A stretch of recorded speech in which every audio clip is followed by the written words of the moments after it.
अस्सलामुअलैकुम वरहमतुल्लाहि वबरकातुहू। नाज़रीन मोहतरम, हाफिज़ मान रिज़वी आपकी खिदमत में एक नए वीडियो के साथ हाजिर हूँ। मरी के हालात को लेकर एक तहलका खेज़ खबर।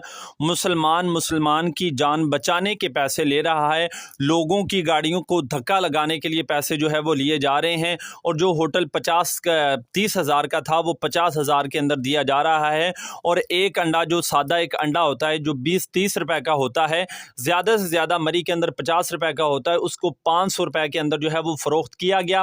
तो इंतहाई अफसोसनाक खबर कि लोगों की मजबूरियों का नाजायज़ फ़ायदा उठाकर जो है वहाँ के मकामी लोगों ने लोगों के साथ ये रवैया अपनाया। और अब जब लोगों ने देखा, लोगों ने उनके खिलाफ जो है एक्शन लिया, मीडिया पर जब आवाज़ बुलंद की, तो अब जनाब उन्होंने रिलीफ देना जो है वो शुरू कर दिए।